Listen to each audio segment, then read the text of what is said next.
राम साहब, मिट जाते जो मातृभूमि पर बनते वो इतिहास हैं, मिट जाते जो मातृभूमि पर बनते वो इतिहास हैं। माथे शीश झुकाने उनकी झुक जाते आकाश हैं, माथे शीश झुकाने उनकी झुक जाते आकाश हैं।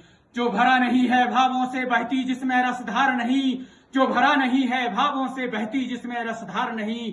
खून नहीं वह पानी है जिसमें देश के प्रति प्यार नहीं, खून नहीं वह पानी है जिसमें देश के प्रति प्यार नहीं। श्रीमान, मैं नायब सूबेदार तुलसीदास 18 कुमाऊं, सूबेदार जोगेंद्र सिंह परमवीर चक्र के ऐतिहासिक वॉर मेमोरियल पर आप सभी का हार्दिक अभिनंदन और स्वागत करता हूं।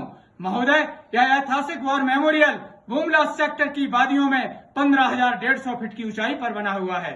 यहाँ से चाइना बॉर्डर की दूरी मात्र 1.5 किलोमीटर है, जो मेरे सामने और आपके पीछे की तरफ है।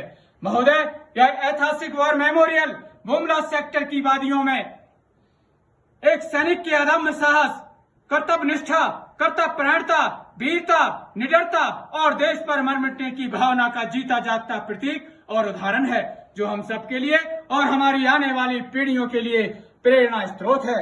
महोदय, सूबेदार जोगेंद्र सिंह साहब 1st सिख रेजिमेंट से ताल्लुक रखते थे।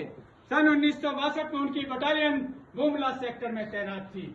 23 अक्टूबर 1962 की सुबह 5:30 बजे चीनी सेनाओं ने भारत के ऊपर बुमला सेक्टर से हमला कर दिया, जिसका सामना करने के लिए 1st सिख रेजिमेंट की डेल्टा कम्बेट मेरे दाहिने आपके बाएं जोगिंदर टॉप के ऊपर डिप्लॉय थी, जिसकी एक प्लेटून मेरे पीछे आपके सामने दाहिने से बाईं तरफ को जाती हुई रिज नाम आईवी रिज, जिसके ऊपर कुछ बंकर नजर आ रहे हैं, के ऊपर डिप्लॉय थी, जिसके कमांडर स्वयं सूबेदार जोगिंदर सिंह साहब थे।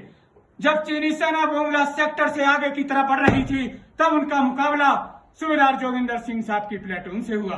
सूबेदार जोगिंदर सिंह साहब के जवानों ने उनके कुशल नेतृत्व में कुशल युद्ध रणनीति का परिचय देते हुए दुश्मन के ऊपर जबरदस्त प्रहार कर दुश्मन को निश्च नाबूद कर दिया और उसके कई जवानों को मार गिराया, जिससे दुश्मन का पहला हमला विफल हो गया।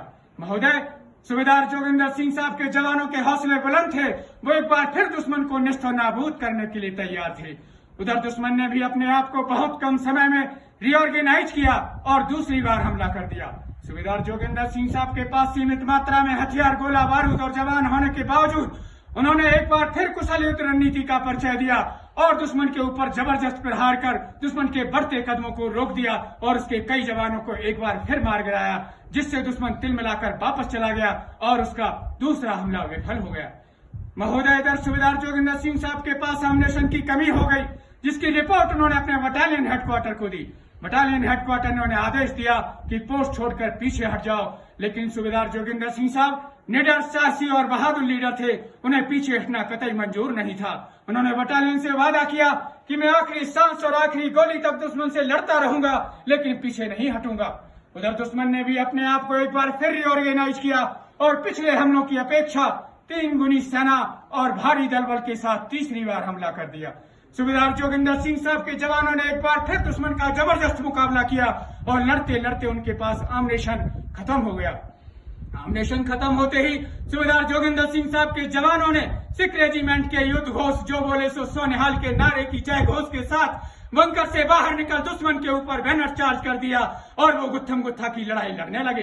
इस गुत्थम गुत्था की लड़ाई में हमारे जवानों ने कई चीनी सैनिकों को मार गिराया, लेकिन चीनी सैनिकों की संख्या ज्यादा होने के कारण लड़ते लड़ते वो एक एक करके शहीद होते चले गए। इस गुत्थम गुत्था की लड़ाई में स्वयं सूबेदार जोगिंदर सिंह साहब भी बुरी तरह से घायल हुए और अंत में लड़ते लड़ते शहीद हो गए। महोदय, इस प्रकार एक निडर, साहसी और बहादुर लीडर अपने जवानों के साथ देश मातृभूमि की रक्षा करते करते देश के लिए शहीद हो गया। श्रीमान, उस समय की तत्कालीन भारत सरकार ने सूबेदार जोगिंदर सिंह साहब के अदम्य साहस, कर्तव्य निष्ठा, कर्तव्य परायणता, वीरता, निडरता और देश पर मन मिटने की भावना की कद्र प्रशंसा और सराहना करते हुए उन्हें देश के सर्वोच्च वीरता पुरस्कार परमवीर चक्र से सम्मानित किया और यह वॉर मेमोरियल उनकी याद में बनवाया। इतिहास कहता है कि वीरों की उम्र ज्यादा नहीं होती है, इतिहास कहता है कि वीरों की उम्र ज्यादा नहीं होती है। भौतिक रूप से ना सही पर उनकी आत्मा अमर होती है, पर उनकी आत्मा अमर होती है। लड़े वीरता और वैभव से लड़ते लड़ते चले गए, लड़े वीरता और वैभव से लड़ते लड़ते चले गए। सीख वीरता की हम सबको देकर अपना नाम अमर कर गए, सीख वीरता की हम सबको देकर अपना नाम अमर कर गए। जय हिंद, जय भारत साहब।